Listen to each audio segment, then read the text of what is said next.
Congratulations. So community events, we only really need to talk about one, right? Go Tigers. So Monday, obviously, is the national championship game. Hopefully you guys will be crouched in front of a TV. Not all of us are blessed like Rob to be in the stadium, in the dome. So enjoy that. Anyone would guess today? Yes, sir. I have with me Mr. Jason Allen Jones, who walked from New Jersey to Abbeville, saw a Rotary sign on me and Bernard's door, and said he must be. Well, welcome. Thank you for coming. Anyone else would guess today? All right, I'll call on Mr. Charles Daly would like to make an announcement. Several of the area Knights of Columbus Council have gotten together and have a fundraiser. It starts February 1st, and it's a gun raffle.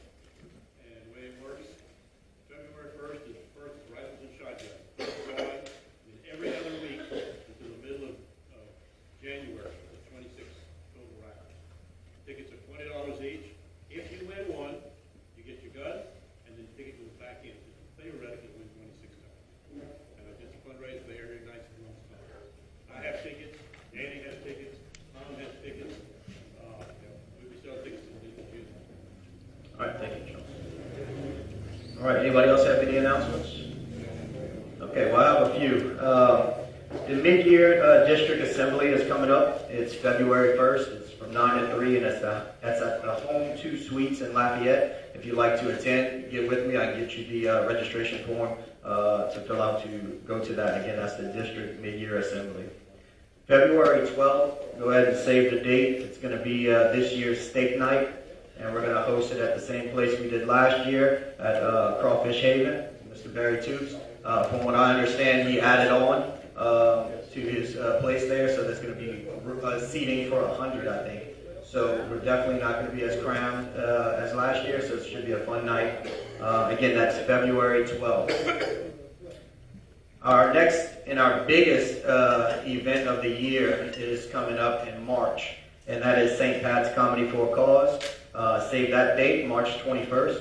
If you haven't reserved your table and you would like to, see Rob or myself or one of the board members, and we can get you signed up. But of course, one of the biggest driving forces of our fundraising is that event, and it comes by way of auction. So if you guys have any auction items, or you know someone that we can contact, even if you just want to give us a contact, we can go ahead, the board can do that and reach out to someone who potentially might have an auction item, so we can raise as much as we can for that. It was said previously, but I'll go ahead and repeat it. The three areas that we're going to cover this year with the proceeds from the St. Pat's is the French Immersion Program, the American Legion remodel, and the playground equipment for Palmetto State Park. So we're going to split our proceeds three ways and touch those three projects with this with the proceeds from this event. All right. Yes, sir. Rob? I have a quick announcement. It's probably, I don't know how official it is yet, but Abbeville High School hired their new head coach yesterday, and they hired Mr. Roderick Ward from Gaydon High School, so he's going to be the new head coach at Abbeville High. All right. Thank you for that, Rob. All right. We'll call up Mr. John Swear to introduce our program today.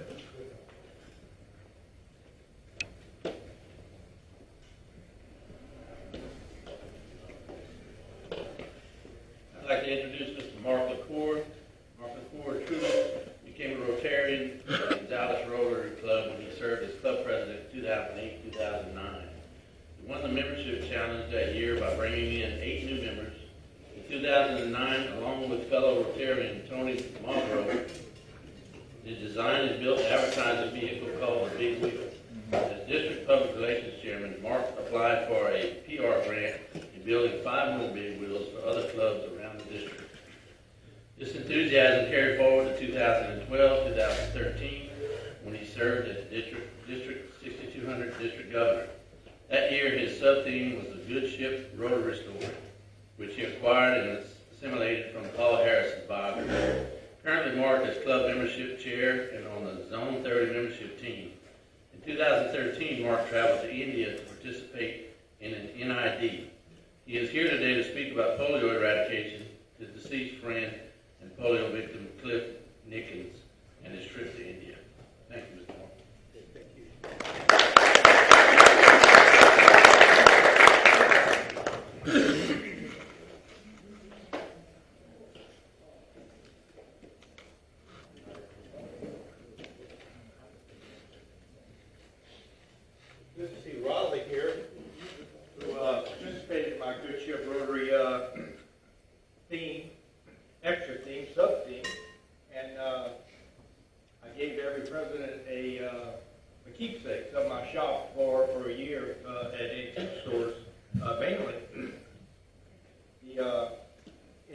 inspired me my year. I had a little ship I put up on my podium to inspire me, because Paul Harris used one that inspired him. And it was a paperweight from Woolworths, and it's a good ship Rotary, and he told his successor, this is a good ship Rotary, always keep it going forward, always keep it going somewhere. And that's what you're doing with your Rotary Club. I remember when y'all started the St. Patrick's Day, I think I was at y'all in Norwood. Y'all keep going forward and y'all keep making it better. And you think about it, it's a metaphor for keeping a ship at full sail as it is to keep a Rotary ship going. Okay, you got to have a leader. I have Roberts up here leading y'all, as y'all have in the past. And you have to have members. You got to have the crew. You got to learn the ropes, how things get done in the club, in the district, international, and you got to chart your course. You got to know where you're going. You're not going to go anywhere. And so the ship has a lot of meaning, and this particular ship had a destination 6 years ago, but it got caught in the doldrums. The doldrums where it just went round and round, and it got forgot about, and it never made its destination. And that's one of the main reasons talking about Rotary is the second thing. But I had a certain gentleman on my foundation. He was in charge of polio. I had to look that up because I knew he was very instrumental in answering all the questions that came up. His experience and his enthusiasm always helped me get the right answers on the foundation. So it finally got out of the doldrums, and it's finally going to hit its destination. Don, would you come up? I have a presentation to give to you.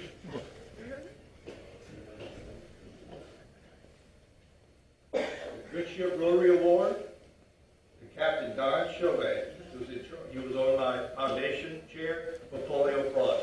This is 6 years late, but it's better late than never.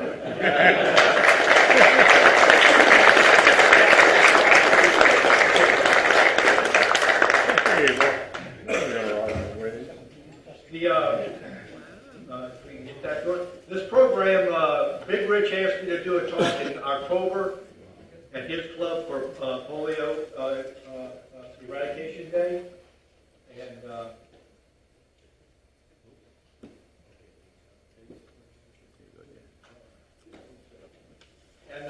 once I put this on, it's like 25 seconds a slot. I wanted to mention this, and the reason I did this is, first of all, sometimes I go too long. This will take you 25 minutes once you push the button. But I wrote this book about a friend of mine who had polio, and after I read it, I met a girl, and she was saying, "Oh, you wrote the book," and I'm not really a writer, but I composed this, and it is what it is. But she was going on and on how much she loved my book. So I asked her, I said, "Well, what did you like about it the most?" And she kind of put her head down and shrugged her shoulders. She said, "Well, I really didn't read it. I looked at all the pictures." So this presentation is based on that same theory. No matter what I say, I'm going to show you 52 slides in a fairly quick area, and a lot of this touching to me, my trip to India, my friend, and no matter what I say, hopefully the pictures will drive home a message. Go ahead and start it. The polio eradication countdown, our new goal is 2023. Originally, when it started, it was going to be 2005. And we need $5 billion to finish the job, the new plan. And I think there's about $3.5 billion already donated to that cause. But we've been after it since 1979 when we went to the Philippines, which I have a couple pictures about that. Cliff Nickens put it, how did Cliff Nickens beat polio? And he did it by pure enthusiasm and being positive and doing good for others. That's a picture that he played for a lot of people free. That came from the Council on Aging, where he played free, and they took a picture of him, and that's where I got that. And I hope that you all agree with me on Candy Chang's idea of this art. Before I die, I want to see polio eradicated. We've been talking about it a long time. We've been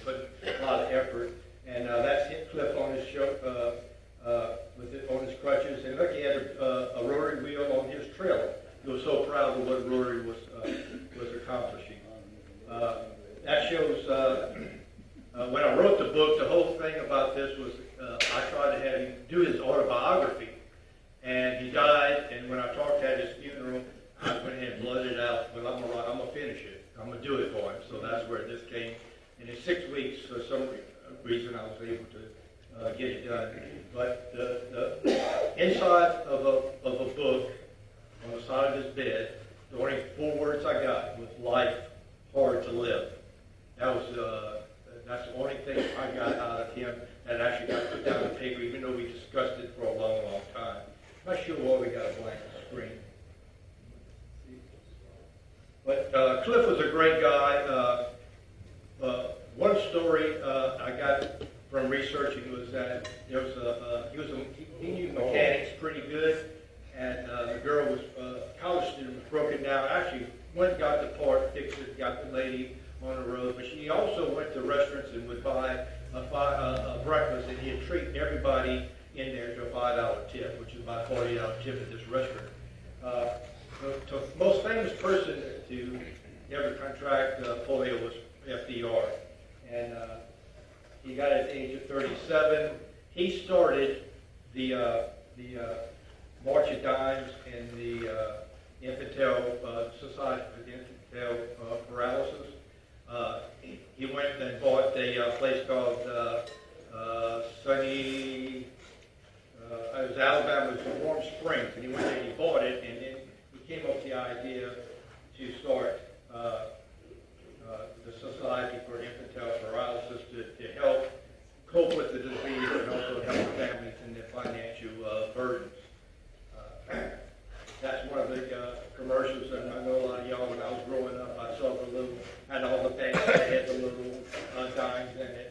The movie theaters, they'd stop in there, pass the bucket around the movie theaters. It was a great program. Later on, one of the societies came up with the idea to commemorate him on the dime for that effort. It was the Liberty Dime before FDR memorialized forever with his picture on the dime. The braces up there, I actually have Cliff Dickens. There's something really amazing to look at, to feel, but most of the time when I bring them out, people get kind of don't want to go look at it, so I didn't bring it along. In 1955, I believe Jonas Salk came up with the first vaccine to treat polio, and from then on, the United States got polio-free in the late 60s and the 70s. And but he was the first one to come up with the vaccine. There was two. His vaccine was a dead virus that he would inject. And here, when they announced that it was effective and potent, and like 8 companies started producing the vaccine, and the commentator there asked him, he says, "Did you patent it? Are you going to make money on this?" And he says, "Can you patent the sun? You can't patent the sun." So he did it gratis to the world. Also, the Saban did the same thing. He tried it on something like 2 million volunteers, mostly teenagers. They're called polio pioneers, and that was the Salk vaccine, which was the first one.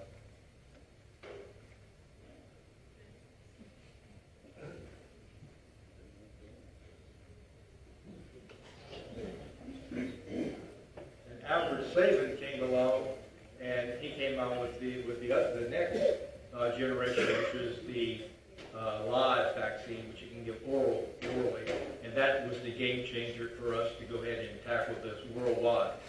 So because you didn't need to be a doctor or nurse to administer it, you need to be just a volunteer like myself to drop the 2 drops into the child's mouth and protect them from getting polio.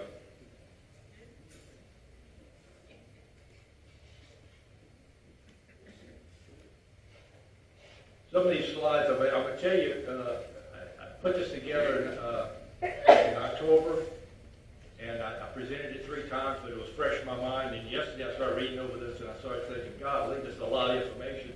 I just forgot what I was supposed to say on this slide. This is something I was wondering if y'all remember. The vaccine was put in a blue cube of blue drop and a cube of sugar. And see the lines, I remember I was in one of those lines, and that was in the early 50s. And I thought, hey, that was really easy, you know.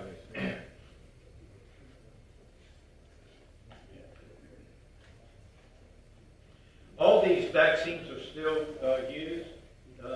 In the oral, they still got the Travelant, which is a treat for all three. The bivalent is what two, and then the monovalent, if they do, there's an outbreak and it's just one particular one, they could use one as just treat for the one. Then the bivalent, we have the trivalent, which is the inactive vaccine that you have to administer with the syringe. The life cycle, the virus enters your mouth or your nose. You can breathe it in or swallow it or whatever, contaminated. It settles in the stomach or in the throat and the stomach. It multiplies, and then it attacks your nervous system, and from there it will leave your body, and then you can affect others, and that's why it spreads so fast. Is because of the feces carries the virus. And this is showing that there's three different types. One will attack the spine, and that's the one where you have to be put into the iron lung to breathe, and the bottom one, which is the lower spine, is the one like Cliff Nickens and FDR contracted, where you have flaccid paralysis of your limbs. When we first started in 1979, I went to the Philippines, and we thought that we eradicated polio, and they called these crawlers, so they didn't have crutches or a wheelchair, and they went there to immunize 5.3 million children. But the most touching story that I've ever heard was about the president, international president of Rotary, went to the Philippines, and that's him right there, James Bomar, and he dedicated his effort to the mothers and their children, in other words, the whole world, the future. And as he's administering that, he gets a tug on his sleeve, and it's one of those crawlers that come in, and he says, "Thank you, Rotary, thank you." He says, "That's my sister." And just think that's one of the most chilling things, and of course that made him even attack the eradication in a bigger effort. In 1986, turning tears into laughter is a wheelchair that's open with nobody in it, and a maypole where children are playing and so forth, and that's basically introducing to the world that we're going to tackle eradicating polio worldwide. And of course, you talk to someone in the United States, a lot of children, although haven't even heard of it. But anyway, this is in 1985 we had a fundraiser.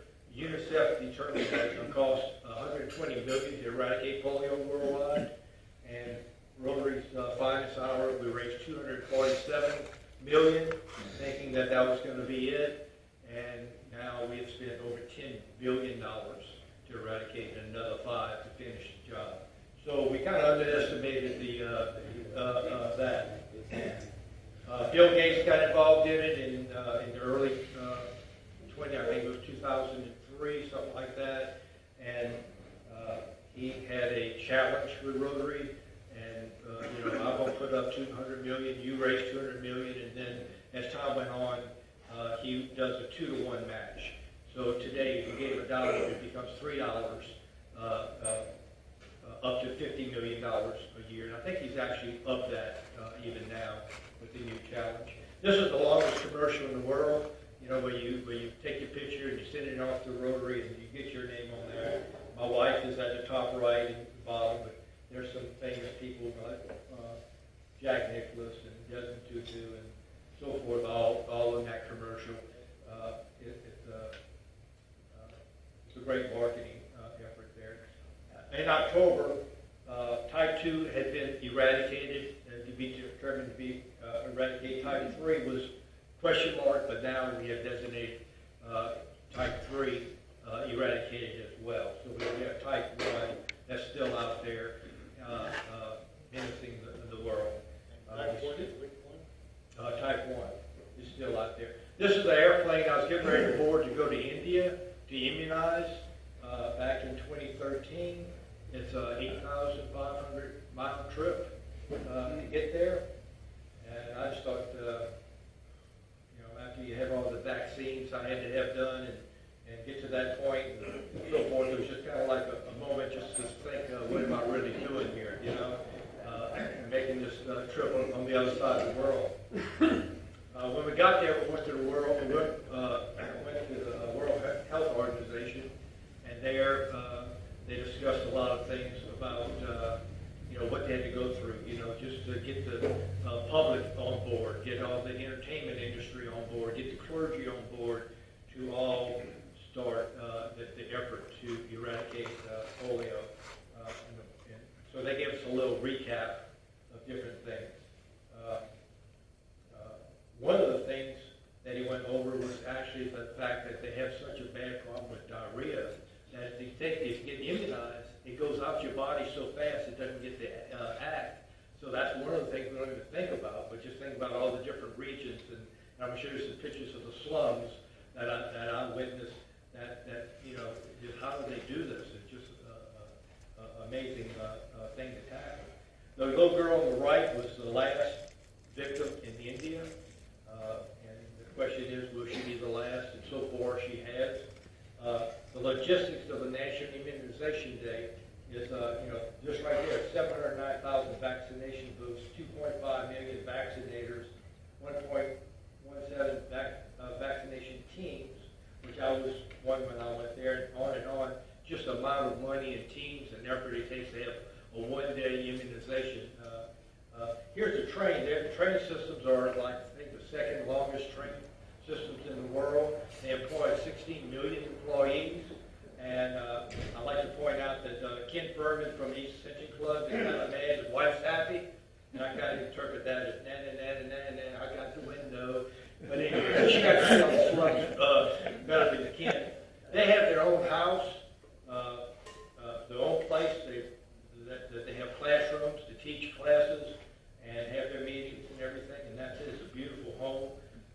But we're getting started. That's also Richard Dunn from the Baton Rouge Club. He came along with Ken Freeman and his wife Judy.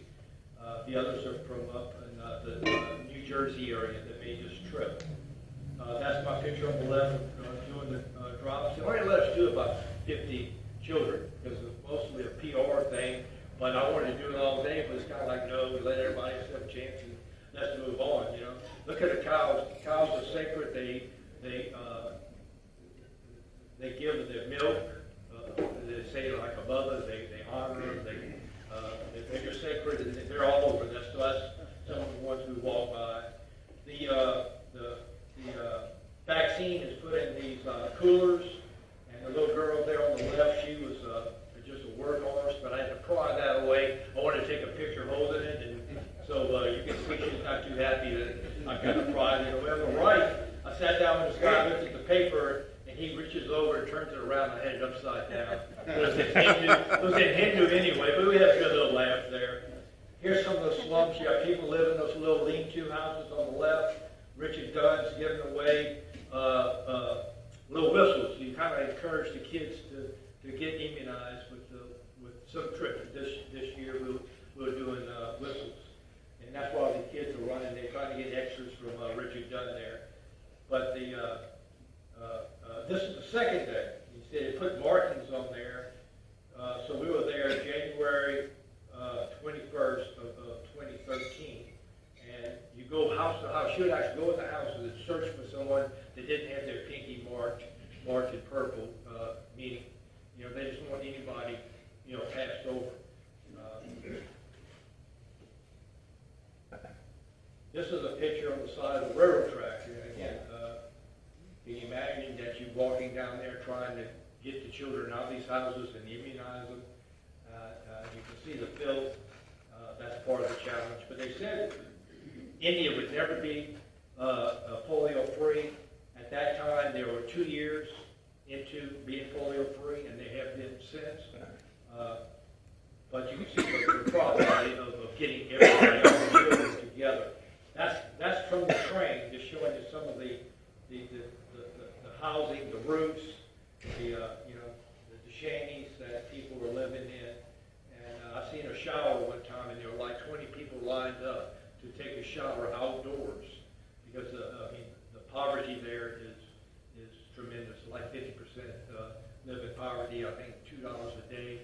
There's a lot of millionaires, but there's so much poverty. That's my host on the right, Hazan Meji, and that's a map of Chandigarh. It was a planned city based off of Paris, so it's done with green areas, you know, the square blocks, but they have a lot of cul-de-sacs. They come down to cul-de-sacs, the roundabouts that we get popular today, and they all had Rotary on it. I thought it was for going Rotary, but that's what they call it, a Rotary when you get to those. And you see the king cobra in the middle of the trash. We ran across that, and I'm an old snake catcher, so I kind of looked at him. He looked at me in the eye, and I said, no. One time, I'm not going to worry about this. But anyway, there's 46,000 deaths by snake bites every year in India. Part of it is a health problem they have, but a lack of venom, but also they all this rubble to hide in. You walk by and you get bitten. You know, Chandigarh is is the open hand symbol. I can't make it, but anyway, that's what it's called. And it's designed to be a place. That's a monument that Roger Sabu, past international president, but he there's a place for everybody to come together, and discuss with politicians and work out good solutions for the government. I told my host that I liked that I cooked fruit salad, and he gave me fruit salad every day, and I had a caddy. We played golf. I wanted to give him a tent, and I said, "Oh no, we don't want to spoil him. Don't give him an extra tip." But this little boy woke me up every morning, gave me coffee at 7 a.m. and he did not speak English. I asked the Hazan, I said, "Is he ever going to be taught?" "No." "You can go to school?" "No." Basically, the bottom line was, he's my servant, and that's where he's going to stay. He's in a caste system, and that's where he's going to be. You know, but they do have the caste system there, not completely like it used to be, but it's still in effect. And there's the Taj Mahal. We did get to go down and see that. 22,000 slaves took to build that marble. Basically, it's a tomb for Mahal. Her name was the princess called Mahal. But anyway, that was a great experience. We had to no dust could go in there. We had to cover our shoes to go in there. There's Raj Sabu, and he wasn't there when I went, but they have a big board show all the different projects that they get involved in, and they did heart transplants. They did a lot of eye surgeries. They had a lot of grants that they got there because the need is so great. They did a lot of evening classes right there. They put me up in the front, which I didn't expect, and I actually gave a talk, and I showed my video about the good ship. I mean the big wheel that Lucy and I built, and they built one, and I told them I was going to go back and induct him as president, and it didn't. When he called me and showed me that he did the big wheel, which you're going to get ready to see, that's what he sent me. Big wheel on the move, and because I didn't think they were going to build one, they did, and I still regret that. I mean, they've been over backwards to try to accommodate you, and there they are. That's when they unveiled the big wheel, and they have a video up on the right for one of the next years that they were polio free. Down at the bottom, they got plants in, so they're using it in different methods, which we built 5 more of those around, and I'm sure y'all have seen them. I think Lafayette would be the closest one to y'all. So that's one thing I shared over there as well. This is a throwback poster. It could be your child, and it's true today as it was back then that, you know, if we don't finish the job, the polio virus could come back and just proliferate like crazy. And I think our immune systems are not as strong as they were back when we were growing up. That's what I'm being told, even though we're still immunizing, people still fall through the cracks. But they're saying that within years it could be really bad. So we got to finish the job. So I encourage y'all to give to the Polio Plus, give to the foundation. You know, we have a great foundation. And I have some pins, in polio now. Some of you members don't have one. I have one right here. And I just want to thank y'all for all y'all do.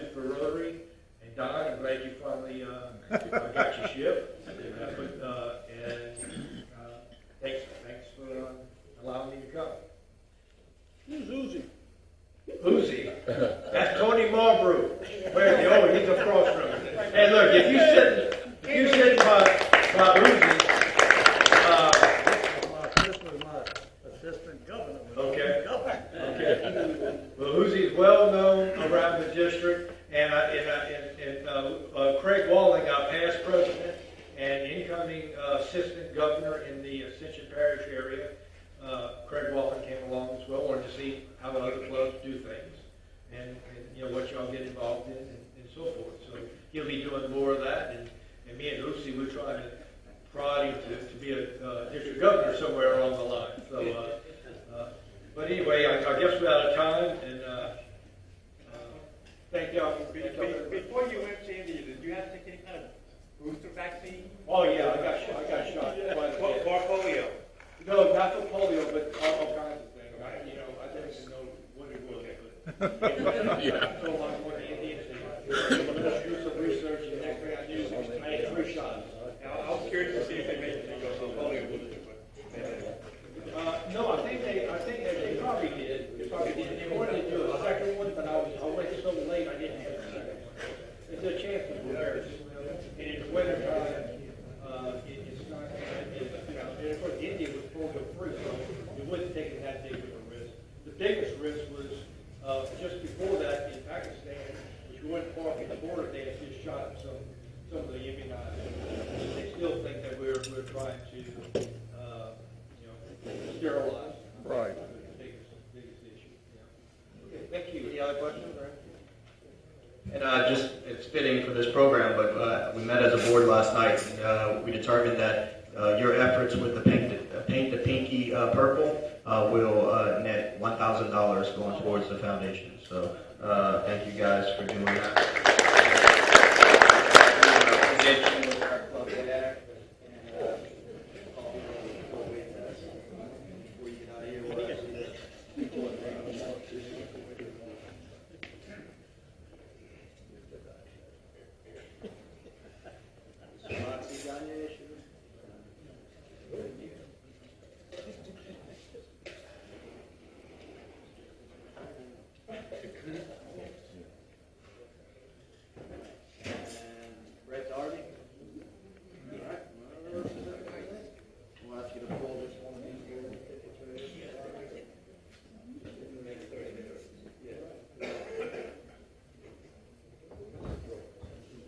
The last 4 is 2419.